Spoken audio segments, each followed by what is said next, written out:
नमस्कार दोस्तों, मैं हूं मनु कुमार और मैं आज आपका एक नई वीडियो में स्वागत करता हूं। दोस्तों, आज की वीडियो में उन बेसिक कंप्यूटर बिगिनर के लिए है जो कंप्यूटर सीखना चाहते हैं। तो उनके लिए आज की वीडियो बहुत ही खास और स्पेशल होने वाली है और आज की वीडियो में उनको बहुत सारी चीज़ें सीखने को मिलने वाला है।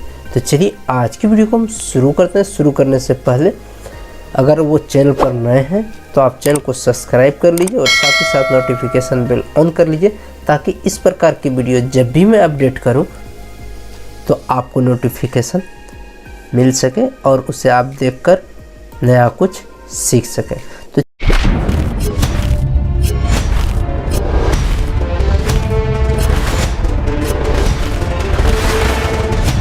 उन बेसिक कंप्यूटर बिगिनर के लिए है जो कंप्यूटर सीख रहे हैं, उनको ये चीज़ ज़रूर पता होना चाहिए।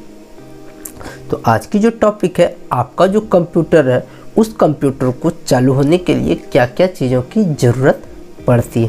तो कंप्यूटर के कौन कौन से ऐसे बेसिक पार्ट्स हैं जिनकी मदद से आपका कंप्यूटर ओपन होता है। सबसे पहले अगर बात किया जाए तो आपके कंप्यूटर को चालू होने के लिए आपके पास जो ये CPU है, ये CPU होना चाहिए। ये CPU होना चाहिए, इसको हम लोग बोलते हैं CPU। कंप्यूटर का भी नाम दिया जाता है। उसके साथ साथ आपको चाहिए माउस, कीबोर्ड, स्पीकर, प्रिंटर और मॉनिटर। इन सबको लाइट देने के लिए आपके पास होनी चाहिए बिजली, यानी कि, और इन सबको चालू करने के लिए आपके पास होनी चाहिए बिजली की कनेक्शन, यानी बिजली। तो चलिए, ये सारी चीज़ आपको जो दिख रही है कंप्यूटर को चालू होने के लिए इतने चीज़ों की ज़रूरत होती है। मैं एक बार फिर से रिपीट कर दूं कि आपके पास जो कंप्यूटर है उसमें इतनी सारी चीज़ें होती है, तभी आपका एक कंप्यूटर पूर्ण रूप से कंप्यूटर बन पाता है। ये प्रिंटर, इनपुट और आउटपुट का आप नाम सुने होंगे, उसमें से आपको एक प्रिंटर एक आउटपुट डिवाइस है, माउस एक इनपुट डिवाइस है, ये कीबोर्ड भी एक इनपुट डिवाइस है, ये स्पीकर आउटपुट डिवाइस है और ये मॉनिटर आउटपुट डिवाइस है। और ये जो CPU है, इसको हम लोग बोलते हैं सेंट्रल प्रोसेसिंग यूनिट। इसके अंदर बहुत सारे पार्ट पुर्जे हैं, आगे मैं आपको उसकी जानकारी दूंगा ताकि आपको उसका पूर्ण रूप से समझ में आ सके। ठीक है, तो आज आपको कंप्यूटर का जो पार्ट्स होता है उनकी पूरी जानकारी मिलने वाली है। तो वीडियो को आप अंत तक देखिए। वीडियो का कोई भी पार्ट अगर आपको अच्छा लगता है तो एक लाइक कर दीजिए और अगर आप चैनल पर नए हैं तो चैनल को सब्सक्राइब कर लीजिए। अब मैं आपको बताता हूँ कंप्यूटर के जो बेसिक हार्डवेयर्स हैं। Hardware of modern personal computer का मॉडर्न हार्डवेयर कौन कौन सा। पहला जो आपका होता है वो होता है मॉनिटर, दूसरा मदरबोर्ड, तीसरा CPU, RAM, extension card, power supply, optical disk, hard drive, keyboard और माउस। कहने का मतलब आपके एक कंप्यूटर को चालू होने के लिए आपको इन सारी चीज़ों की ज़रूरत है, तभी आपका एक पूर्ण रूप से कंप्यूटर चल पाएगा। मॉनिटर, जिसको आप लोग डिस्प्ले बोलते हैं, उसको मॉनिटर बोलते हैं। मदरबोर्ड ये एक PCB बोर्ड होती है जिसकी मदद से आपकी monitor, keyboard, mouse, any all types of products and item are connected at motherboard system, PCB system. ये RAM, random access memory, CPU, ये जो आपको डब्बा दिख रहा है इसी को हम लोग बोलते हैं CPU। एक्सपेंसेस कार्ड, जैसे कि आपका लैन कार्ड हो जाता है, साउंड कार्ड हो जाता है, फ्लॉपी ड्राइव। पावर सप्लाई, बिजली देने के लिए पावर सप्लाई का इस्तेमाल किया जाता है। Optical disk drive, optical disk में अगर आप CD लगाते हैं, DVD लगाते हैं, उसको हम लोग बोलते हैं optical disk drive. Hard disk, आपके कंप्यूटर के अंदर आपकी जो भंडारण क्षमता को एकत्रित करता है उसको हम लोग बोलते हैं हार्ड डिस्क। कीबोर्ड का आप जान ही रहे हैं, जिसमें अब बहुत सारी कीपैड होती हैं, उनको कीबोर्ड बोलते हैं। उसके बाद आपका हो जाता है माउस। एक कंप्यूटर को बनने के लिए आपके पास इतने मटेरियल्स की ज़रूरत है, इतने प्रोडक्ट्स की ज़रूरत है, तभी आपका एक कंप्यूटर तैयार हो पाएगा। देखिए, अब मैं आपको बताता हूँ आपने जितने भी प्रोडक्ट्स देखे उनके क्या क्या कार्य होते हैं। स्पीकर का प्रयोग आउटपुट के लिए होता है, जिसकी मदद से आप किसी प्रकार के वॉइस को सुन सकते हैं, ठीक है। दूसरा होता है मॉनिटर, ये भी एक आउटपुट डिवाइस होती है जिसकी मदद से आप जो भी कार्य करते हैं आउटपुट स्क्रीन पे मिलता है, जो आप काम करते हैं वो आपको आउटपुट स्क्रीन पे मिलता है।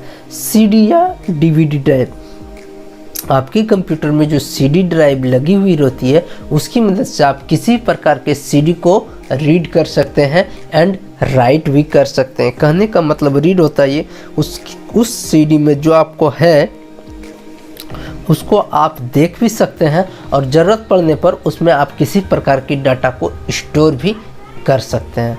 सिस्टम यूनिट, जिसको हम लोग बोलते हैं सीपीयू में जो कि है आपका पीसीबी लगी हुई होती है, जिसकी मदद से आपका कंप्यूटर चालू होता है। उसके अंदर बहुत सारे पार्ट्स होते हैं, जैसे मदरबोर्ड होती है, सीपीयू होती है, मेमोरी, आपका हार्ड ड्राइव होता है, एसएमपीएस, बहुत सारी चीज़ें होती हैं। ये जो आपको डब्बा दिख रहा है इसी को हम लोग बोलते हैं सीपीयू। इसके अंदर बहुत सारी पीसीबी बोर्ड लगी होती है, रैम लगी हुई होती है। प्रिंटर एक आउटपुट डिवाइस है जिसकी मदद से आप किसी प्रकार के डाटा को प्रिंट करते हैं। Microphone is an input device, ये एक इनपुट डिवाइस है, इसकी मदद से आप अपने वॉइस को रिकॉर्ड कर सकते हैं। कीबोर्ड भी एक प्रकार से इनपुट डिवाइस है, इसकी मदद से आप किसी प्रकार की डाटा का एंट्री कर सकते हैं, किसी प्रकार से अक्षरों को लिख सकते हैं। सीडी डिस्क या डीवीडी डिस्क, सीडी डिस्क आप न, अभी तो इसका ज़माना ख़त्म हो गया है, लेकिन सीडी और डीवीडी की मदद से आप, जैसे फिल्म होता है, ये सारे इसमें आप स्टोर करके रहते थे, आप इसकी मदद से भी आप इसमें देख सकते हैं। मल्टीमीडिया वीडियो इसमें स्टोर कर सकते हैं, किसी प्रकार की डाटा को आप स्टोर कर सकते हैं।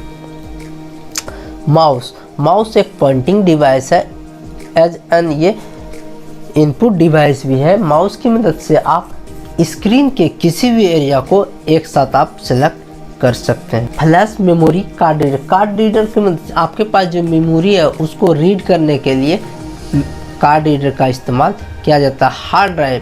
हार्ड ड्राइव की मदद से आप अपने कंप्यूटर में जितने भी कार्य करते हैं हार्ड ड्राइव से आप उसको ज़रूरत पड़ने पर कभी भी इस्तेमाल कर सकते हैं, डाटा को निकाल सकते हैं। तो यहाँ तक में आपको समझ में आया होगा इनपुट डिवाइस कौन कौन से हैं और आउटपुट डिवाइस कौन कौन से हैं, इनपुट डिवाइस के क्या कार्य होते हैं।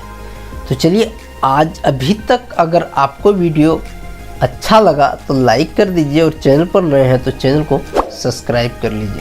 अगर आपने अभी तक में कुछ नहीं समझा तो ये जो टॉपिक है, इस टॉपिक की मदद से आपको सारी चीज़ समझ में आ जाएगी और बेहतरीन तरीके से आ जाएगी। आपको मैं इस डिब्बे के बारे में बात कर रहा था और इस डिब्बे के अंदर बहुत सारी चीज़ें होती हैं। वो कौन कौन सी चीज़ें होती हैं मैं आपको बताता हूँ।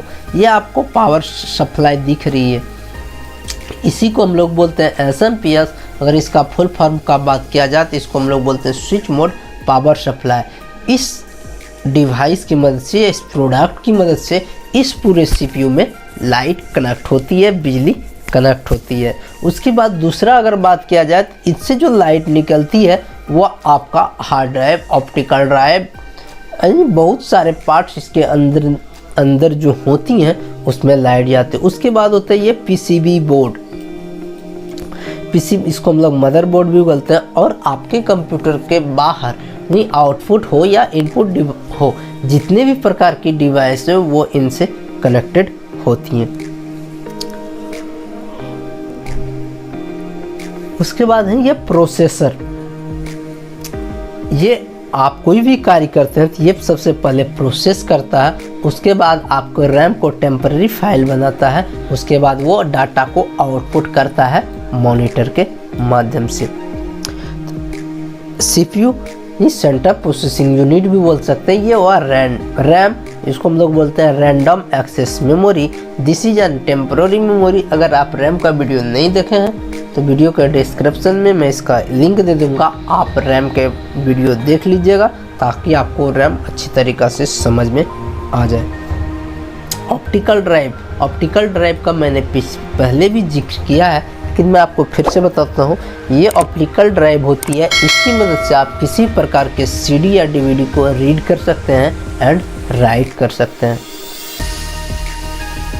उसके बाद हार्ड ड्राइव होता है स्टोरेज, हार्ड डिस्क जिसको हम लोग बोलते हैं HDD। इसकी मदद से आप अपने कंप्यूटर की भंडारण क्षमता होती है जिसके में आप किसी प्रकार की डाटा को स्टोर करते हैं, वो इसी डिवाइस में जाके स्टोर होती है और आपको जब ज़रूरत होती है तो आप इसकी मदद से आप निकाल सकते हैं। मॉनिटर का तो आपने बार बार नाम सुना है, इसको बताने की ज़रूरत नहीं है, आप इसको खुद समझेंगे। आपके सामने जो जिस चीज़ पे आपका कार्य किया हुआ डिस्प्ले होता है उसको हम लोग बोलते हैं मॉनिटर, LCD स्क्रीन या TFT स्क्रीन। वीडियो कार्ड, इसका इस्तेमाल तब होता है जब आपके मदरबोर्ड की VGA पोर्ट जो थे वो काम नहीं होता है, तब इसको हम लोग उपयोग करते हैं, या फिर इसका जो उपयोग होता है ग्राफिक कार्ड में भी होता है। सिस्टम फैन, ये जो CPU होता है, जब ये CPU प्रोसेस होती है, जब चलता है तो ये बहुत हीट हो जाता है और इस हीट को ठंडा करने के लिए सिस्टम फैन का उपयोग किया जाता है ताकि आपका कंप्यूटर कोल्ड रहे और वो प्रॉपर रूप से कार्य करे। तो आज की वीडियो में आपको कंप्यूटर के जो बेसिक पार्ट्स होते हैं उनकी पूरी जानकारी मिल गई होगी, और अगर आपको इस वीडियो के माध्यम से कुछ नया सीखने को मिला तो आप वीडियो को लाइक कर दीजिए और साथ ही साथ चैनल को सब्सक्राइब कर लीजिए। और अगर चाहते हैं ऐसा ही वीडियो हमें मिलता रहे तो आप नोटिफिकेशन बेल ऑन कर लीजिए। तो चलिए हम फिर मिलते हैं आपसे अगले वीडियो में एक नए वीडियो और नए टॉपिक को लेकर। तब तक के लिए जय हिंद, वंदे मातरम।